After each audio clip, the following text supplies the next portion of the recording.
दोस्तों, मध्य प्रदेश में इस साल एमपीएसआई, एमपी कांस्टेबल के साथ में आरआरबी जूनियर इंजीनियर और एमपीपीएससी में ढेरों भर्ती परीक्षा होने वाली है, जिसकी ऑनलाइन तैयारी करने के लिए प्ले स्टोर से एमपी परीक्षा ऐप को डाउनलोड करके हमारे प्रोमो कोड SAIMGOV40 को यूज करके 40% तक की छूट प्राप्त कर सकते हैं। अधिक जानकारी के लिए वीडियो के डिस्क्रिप्शन में लिंक दी हुई है। नमस्कार दोस्तों, मैं शुभम आप सभी का हमारे साईं बाबा इन्फोटेक चैनल पर हार्दिक स्वागत करता हूं। रेलवे में 1,30,000 पदों के लिए जो भर्ती निकाली गई थी उसका शॉर्ट नोटिफिकेशन निकाला गया था। अब आप यहाँ पर जो नोटिफिकेशन देख रहे हैं वो पूरा नोटिफिकेशन रेलवे के द्वारा जारी कर दिया गया है। तो सबसे पहले बात करें रजिस्ट्रेशन की, तो आज से मतलब 28 फरवरी से आप रजिस्ट्रेशन कर सकते हैं। इसके लिए आप आवेदन 31 मार्च तक कर पाएंगे। बात करें एप्लीकेशन फीस के पेमेंट की, अगर आप ऑनलाइन के माध्यम से इसका पेमेंट करना चाहते हैं तो आप 5 अप्रैल तक कर पाएंगे। इसके अलावा फर्स्ट स्टेज का जो सीबीटी एग्जाम है वो अगस्त या फिर सितंबर महीने में होने वाला है। चलिए अब ये जान लेते हैं कि किस पोस्ट पर वैकेंसी निकाली गई है।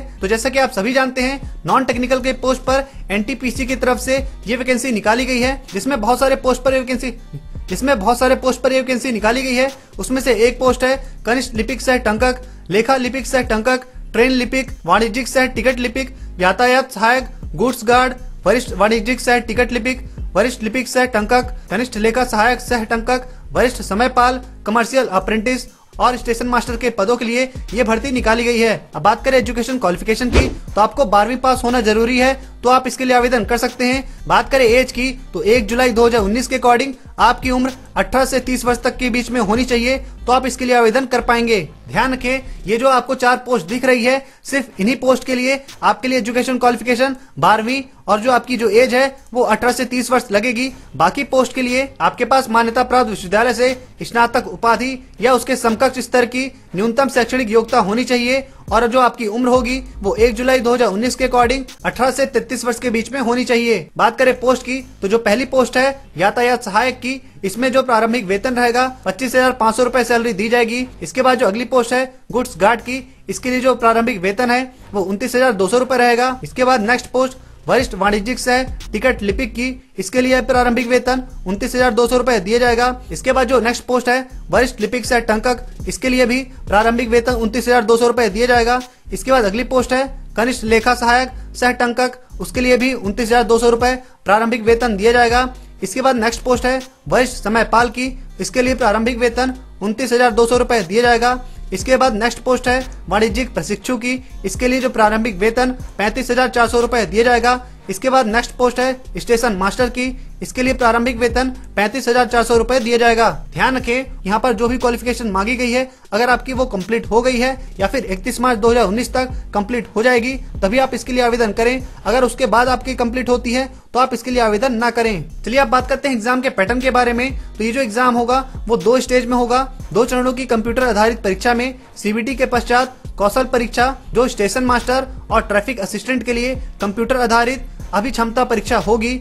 कनिष्ठ लिपिक सह टंकक, लेखा लिपिक सह टंकक, वरिष्ठ लिपिक सह टंकक और कनिष्ठ लेखा सहायक सह टंकक और वरिष्ठ समयपाल के लिए टंकण कौशल परीक्षा होगी। तत्पश्चात दस्तावेज सत्यापन और चिकित्सा परीक्षा होगी। इसके अलावा ट्रेन लिपिक, वाणिज्यिक सह टिकट लिपिक, गुड्स गार्ड, वरिष्ठ वाणिज्यिक सह टिकट लिपिक, कमर्शियल अप्रेंटिस के लिए 2 चरणों की कंप्यूटर आधारित परीक्षा सीबीटी के पश्चात दस्तावेज सत्यापन और चिकित्सा परीक्षा होगी। ध्यान रखें, कंप्यूटर आधारित परीक्षा में गलत उत्तरों के लिए नकारात्मक अंकन किया जाएगा। प्रत्येक प्रश्न के लिए निर्धारित अंकों में से 1/3 अंक प्रत्येक गलत उत्तर के काट दिए जाएंगे। इसका मतलब यहाँ पर निगेटिव मार्किंग की जाएगी। अगर यहाँ पर बात करें एज की, जो मैंने आपको शुरू में 4 पोस्ट बताई थी जिसकी जो एज थी 18 से 30 वर्ष के बीच में, तो यहाँ पर डेट ऑफ बर्थ के अकॉर्डिंग बात करें तो अनारक्षित वर्ग के लिए अगर उनका जन्म 2 जुलाई 1989 से लेकर 1 जुलाई 2001 तक हुआ है तो ऐसे कैंडिडेट्स इस पोस्ट के लिए अप्लाई कर पाएंगे। इसके अलावा ओबीसी के लिए 2 जुलाई 1986 से लेकर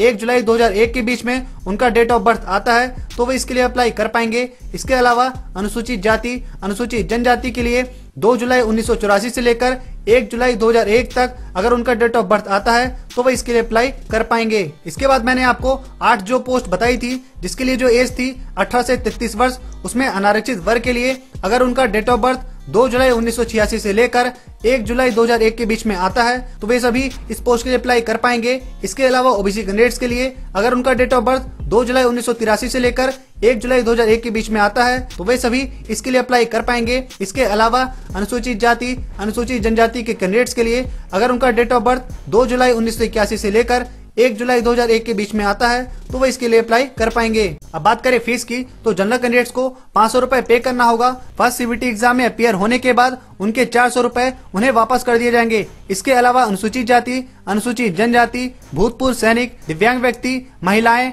ट्रांसजेंडर, अल्पसंख्यक, आर्थिक रूप से पिछड़े वर्ग को 250 रुपए पे करना होगा। जब वो फर्स्ट सीबीटी एग्जाम में अपियर होंगे तो उनके 250 रुपए उन्हें पूरे वापस कर दिए जाएंगे। ध्यान रखें, उम्मीदवारों को रेलवे भर्ती बोर्ड की आधिकारिक वेबसाइटों पर उपलब्ध लिंक द्वारा केवल एक ऑनलाइन आवेदन करना होगा, एक से अधिक आपको आवेदन नहीं करना है। चलिए अब बात करते हैं फर्स्ट सीबीटी एग्जाम के पैटर्न की। तो यहाँ पर जो एग्जाम की टाइमिंग होगी वो 90 मिनट की होगी, मतलब 1.5 घंटा आपको दिया जाएगा, जिसमें सामान्य जागरूकता से संबंधित 40 क्वेश्चन पूछे जाएंगे जो रहेंगे 40 मार्क्स के लिए। इसके बाद मैथ्स के 30 क्वेश्चन पूछे जाएंगे 30 मार्क्स के लिए।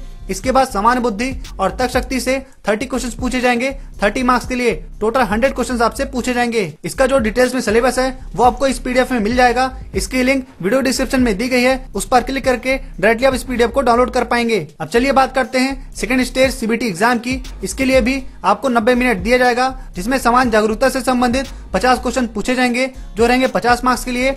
इसके बाद गणित के 35 क्वेश्चन पूछे जाएंगे 35 मार्क्स के लिए। सामान्य बुद्धि और तर्क शक्ति से रिलेटेड 35 क्वेश्चन पूछे जाएंगे 35 मार्क्स के लिए। टोटल 120 क्वेश्चन पूछे जाएंगे 120 मार्क्स के लिए। रेलवे की ऑफिशियल वेबसाइट से आप इसके लिए आवेदन कर पाएंगे। इसकी लिंक वीडियो के डिस्क्रिप्शन में दी गई है। अगर आपके मन में कोई डाउट है या फिर आप कोई सुझाव देना चाहते हैं तो वीडियो के नीचे कमेंट करके हमें जरूर बताएं। अगर आपको वीडियो में कुछ भी पसंद आया हो तो इस वीडियो को लाइक करके शेयर जरूर करें, और इसी तरीके की यूजफुल जानकारी के लिए आप हमारे चैनल को सब्सक्राइब भी कर सकते हैं। मिलते हैं अगली वीडियो में। जय हिंद, वंदे मातरम।